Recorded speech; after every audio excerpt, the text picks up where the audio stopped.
Brendan, welcome. Thank you, Joe. It's great to be back with you. So there are some new lawsuits being filed against OpenAI by parents whose children have committed suicide at the urging of the chatbots. Can you bring us up to date on where this stands right now? Yeah, it was just last week, a bunch of families who have been impacted by ChatGPT encouraging their kids, and in some cases adults, to commit self-harm and even suicide, have sued OpenAI. And some of these are wrongful death lawsuits. Some of these are for product liability issues. And look, these families are working with their attorneys to go right at the heart of things, to go after OpenAI, and Sam Altman himself. And I think this kind of legal accountability is kind of the best tool at their disposal until we can get some legislation passed in Congress and around the states to hold these companies accountable for what they're doing.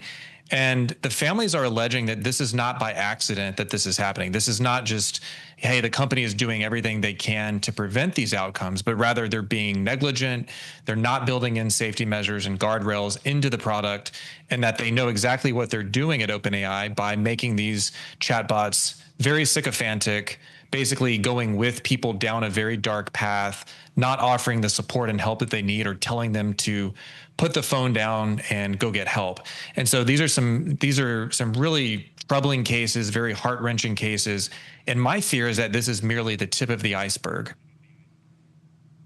Yeah, the transcripts from the Adam Rain case are just chilling. You have a chatbot that's openly advocating for Adam Rain to cut off his family and turn to the chatbot for advice. The advice then being to hang himself. So is that the general sort of tenor of the other lawsuits that have come up, that the chatbots are just luring people with detailed instructions on how to end their lives?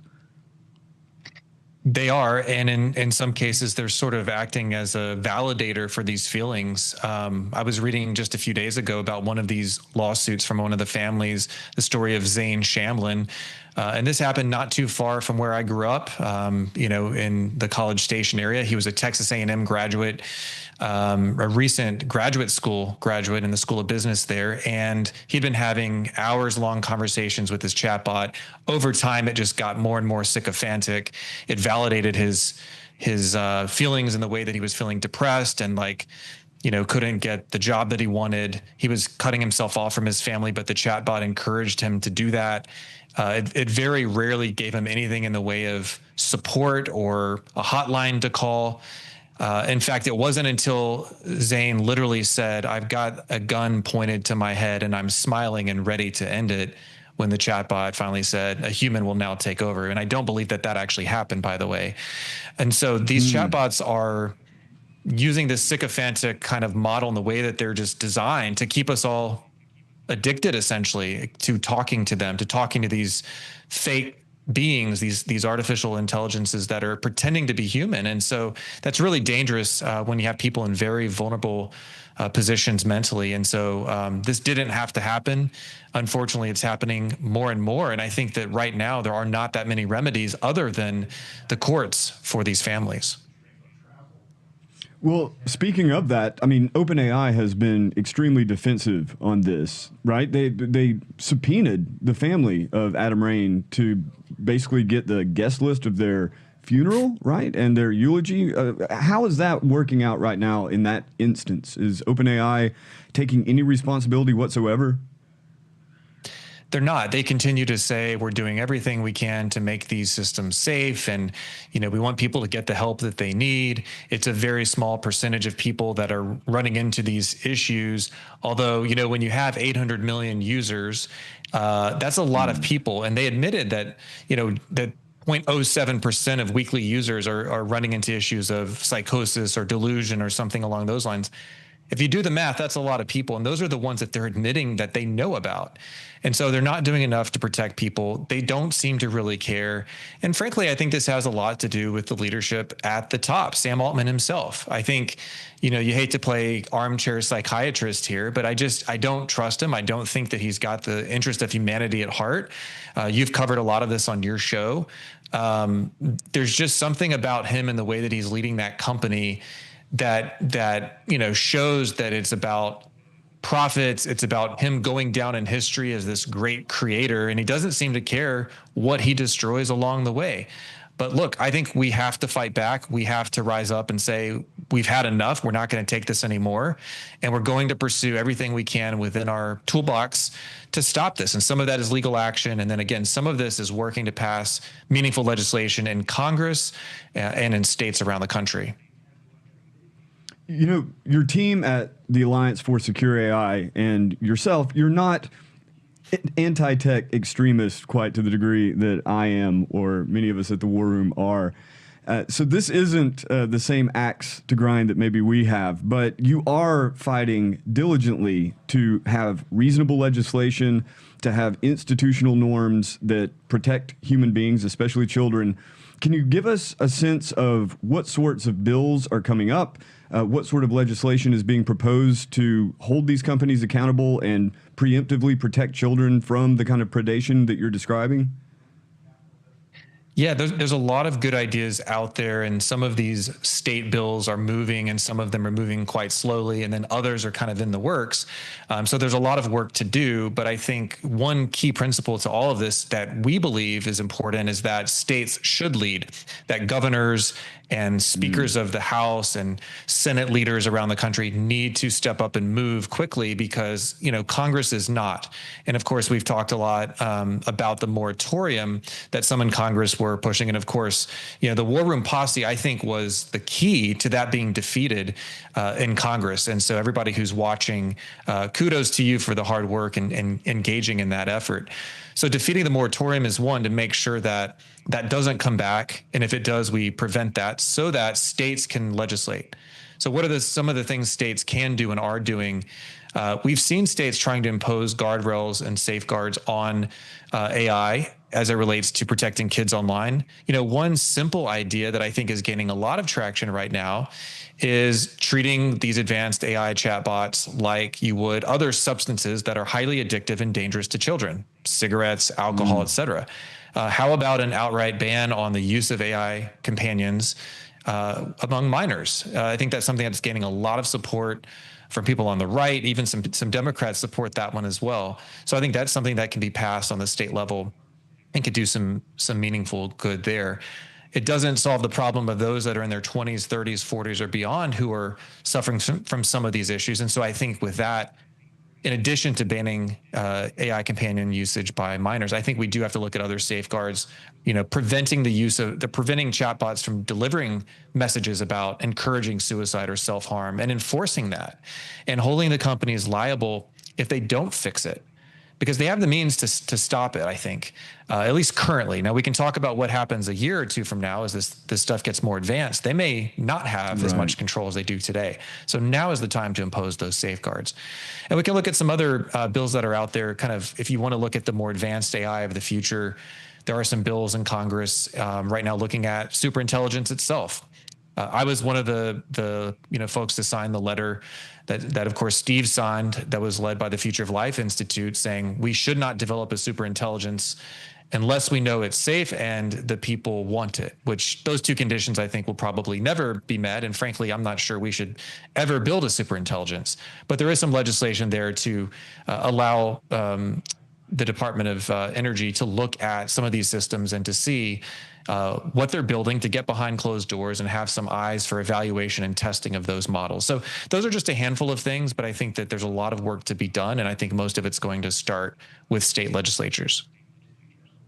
One of the arguments for the moratorium was that we simply need a federal law across all states in any of these instances so that there's no confusion. But we've had the Kids Online Safety Act, KOSA, that has been stalled out for how long? Is there any hope of having any kind of meaningful legislation on child protection on a national level?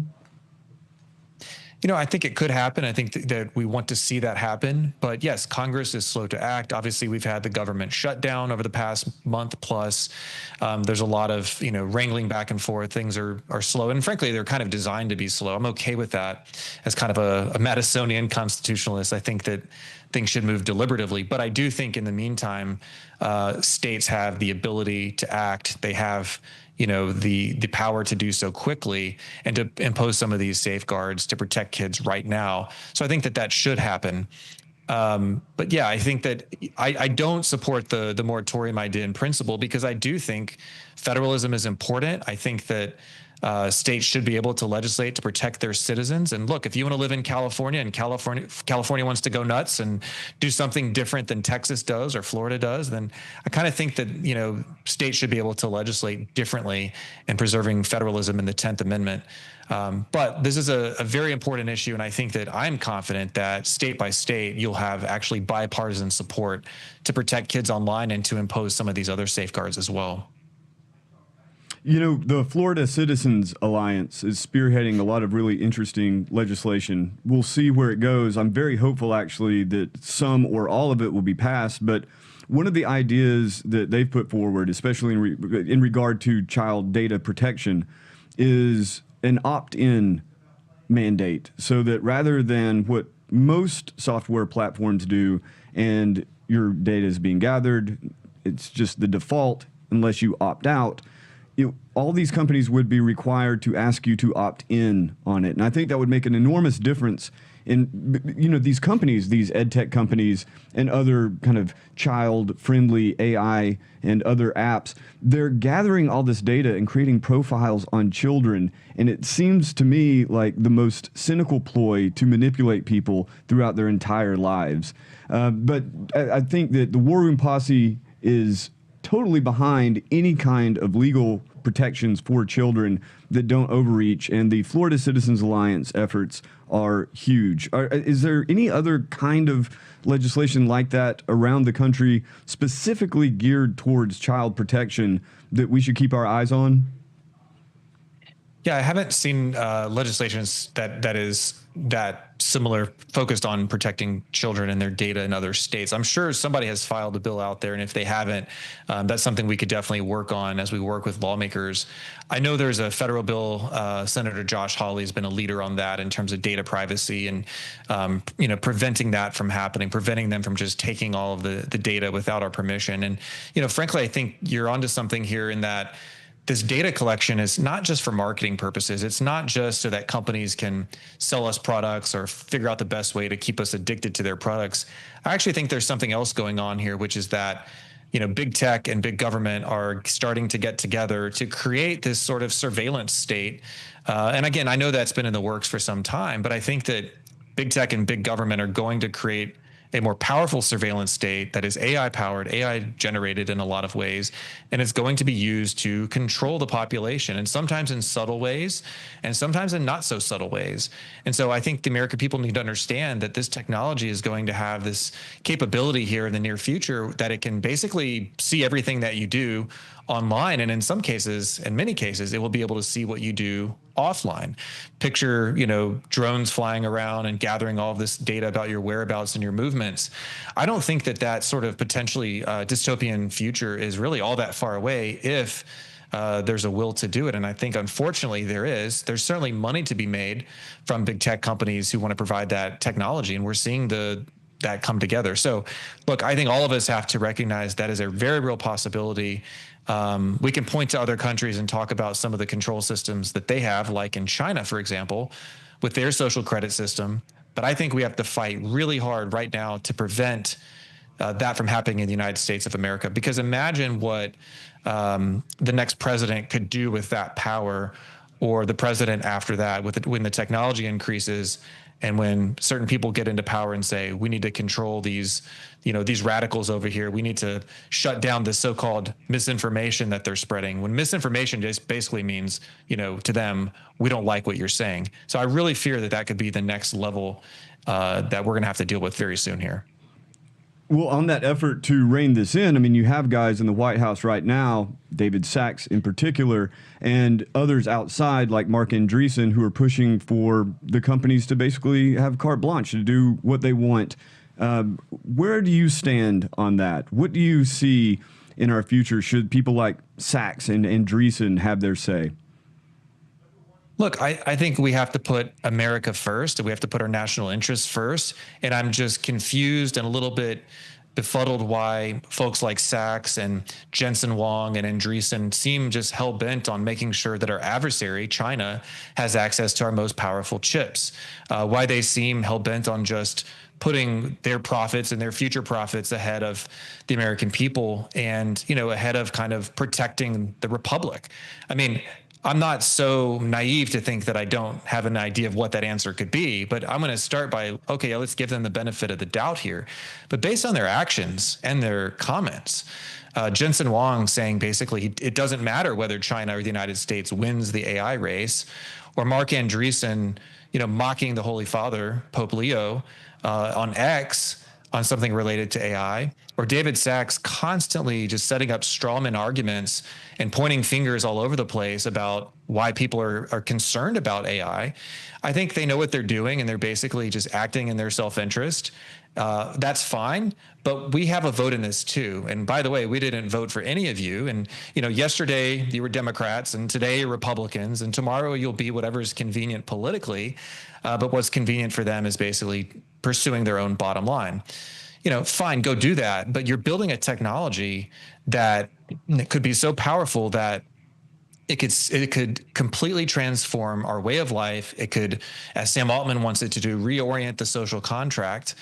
It could do things that would eliminate potentially, 100 million plus jobs in this country or more. So yeah, we get a vote in that. We get a say in that. And I don't think that those folks are really putting America first. I don't think they're putting the American people first. And I think they're completely out of touch with where grassroots, regular, hardworking, conservative voters are. And I think that there's going to be a reckoning for that at some point if they continue down this path. Brendan, I could not agree with you more on that. If you would, please tell the War Room Posse where they can find your work at the Alliance for Secure AI. You can go to secureainow.org. That's secureainow.org. And you can follow us on all the social media handles, Secure AI Now. Thank you very much, sir. I really appreciate it. Look forward to talking to you again. All right, War Room Posse, birchgold.com/Bannon or text Bannon to 98989.